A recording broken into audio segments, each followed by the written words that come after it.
Alright, so today I want to give you some advice on how to keep the humidity correct in your enclosures.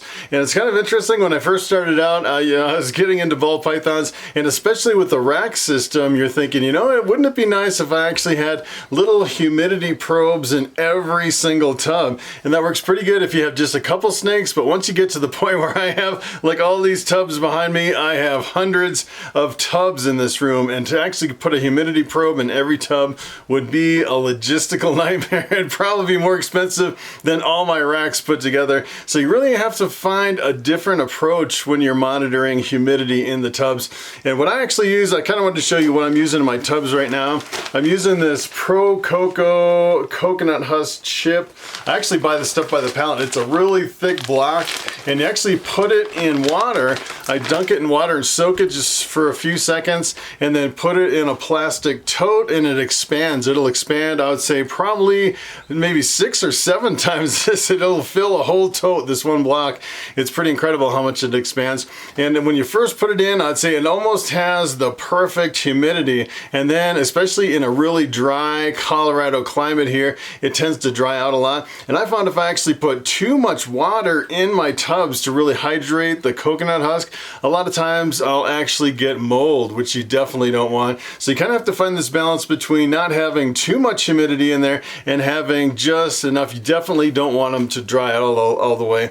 And the funny thing is, I was actually going through all my tubs today, and I realized that some of them I kind of go on this cycle between cleaning the rats and then going through and spot cleaning all the tubs, and I wasn't feeling good for a couple days, and I got behind a little bit, and some of my tubs actually dried out more than I would like. They almost completely dried out. So what I want to do is I kind of want to show you visually how you can look at some of these tubs, the substrate in the tubs, and figure out the proper amount of humidity without actually having to have a humidity gauge. Alright, so I'm just going to pull out 2 tubs and show you an example of where I kind of stayed on top of the humidity, and one where it kind of got away from me. So this is my jungle woma spider. It actually has the jungle woma gene, which is not very common of a gene. It's kind of not really that popular. Only a few jungle womas over on Morphmarket. It also has the spider, really beautiful snake. And if you can kind of look at this tub, essentially what you really want with the coconut husk is you want a substrate that forms a tough mat. So for example, if I just took my finger and kind of pressed it into the substrate, it really holds as a solid, firm mat. It's not really kind of fluffing and bunching up, and that is exactly what you want. So essentially what I use like a little water can, just like this. I actually ordered this water can on Amazon, and you couldn't pick the color. They just sent you a random color, and I got pink, which is kind of interesting. And what I do is I just take the water and just go through really quick and water the substrate with my can. I usually do that every few days here in a dry Colorado climate. And really what that does is you want more of the humidity kind of on the bottom, the moisture on the bottom of the substrate, so it forms a really tough mat, and then the top will kind of dry out. And if you kind of dig down in the substrate a little bit, you'll actually see it's a little bit damp underneath, but you don't want it waterlogged where there's like standing water, and you really don't want it to where it's, you can kind of see where I went with the can, and it has this darker color and then the lighter color.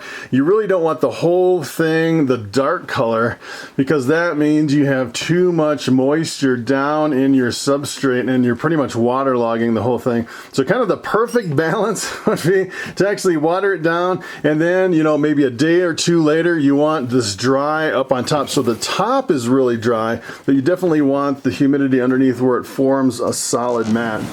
And if you take a look at this tub up here, let me take a look at this one. So for example, I actually have this one that dried out way too much. This is my pastel female, and it just got away from me just for a little bit, and you can definitely tell on this one, you see when you push your finger down into it, it's kind of just really fluffy like this. This is definitely not acceptable for ball pythons. You definitely want more humidity than this. And then for the water, this is about as dirty as I let it get. And I just changed the whole cup and put in fresh water and go through with the watering can and water down. And the problem is you know, if a snake's going into shed and you have really low humidity like this, a lot of times they'll get a really bad stuck shed. And I find a lot of times if you don't have enough humidity, a lot of times they'll pretty much refuse to eat.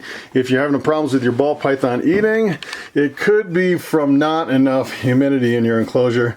And kind of the other thing too is that if you kind of let it dry out like this, essentially what happens is the snake starts pretty much burrowing through it, and they'll kind of push all the substrate in the water, and you get kind of the substrate in the water that makes the water go bad a lot more. And kind of the other thing that's really kind of a bummer is when you're first getting into coconut husk, if you let it dry out like this too much, a lot of times if the snake actually takes a rodent, a lot of times they'll get this coconut husk stuck in their mouth, which, you know, sometimes, as a matter of fact, you know, it doesn't really hurt the snake if they eat some of it, but a lot of times if they get a mouthful of substrate, they'll just refuse to eat the rat, and you'll come back and they'll see that they tried to eat the rat but got a mouthful of substrate instead. A lot of times if you're having problems where they grab the rat and then let it go, a lot of times it's from getting substrate in their mouth. And if you have enough humidity in here, you definitely don't have to worry about that because it really stays in a mat. So that's